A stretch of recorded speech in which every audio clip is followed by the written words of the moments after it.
What we're looking to do in TAFE New South Wales is work out exactly how virtual reality will be used in learning and training. A big part of the technology is understanding exactly how it's going to be delivered inside these courses. Is it going to be something that is used throughout a course? Is it going to be used in particular areas?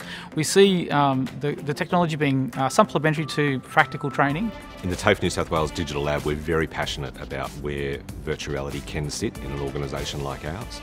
But we're very careful to maintain what we call the authenticity in VR. People talk about learning by doing. VR is a really powerful tool for that because you're actually involving your body, in the learning experience. So the purpose of this experiment for us at TAFE was to really evaluate how effective can virtual reality be in helping a student achieve a learning outcome. We really wanted to test that, and we really wanted to have a way that we can actually see if a student goes through a VR training exercise, does it actually help them remember? Does it help them perform better in a test? And we won't know until we actually, do some of these tests. The reason we engaged a third party was to make sure there wasn't any bias. So the way we set up this experiment for TAFE New South Wales for this VR piece was pretty simple in essence. Essentially get a group of people who are exposed to the VR side of the experiment and get a second group who's not exposed to the VR, so just doing the traditional pen and paper type of learning and then seeing how they do in comparison. In the end, the results were overwhelmingly in favour of the VR participants. For plumbing, VR scored 94% in contrast to pen and paper, which was 54%. So what those percentages mean is that the 94% is based on two things, is how many items or steps that they correctly identified, as well as did they identify in the correct order. For the second one, which is personal protective equipment, the VR scored 91% in contrast to 52% for traditional pen and paper.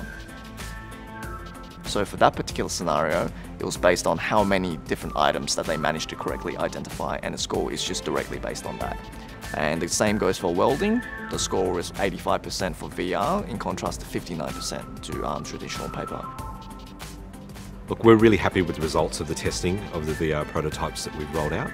I'd have to say, we weren't too surprised at the results, in the sense that we were very careful in the way these experiences were crafted, was very particular to make sure that we could actually measure our learning outcomes. I think it's really important for us to ensure that we measure everything that we do. So, it's great anecdotal feedback that we've got, and now we've got some concrete feedback already. But if we don't continually measure and continually improve what we're trying to do, we're not going to know if we're hitting the mark every time.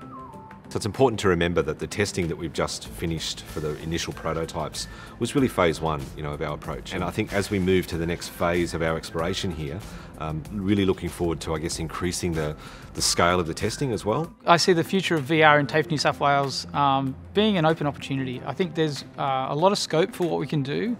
The great thing is we've proven here that this is an effective tool to use for training and learning. Doing it actually physically, even though it's not technically physical, it feels like it is. So I think that would definitely help you remember.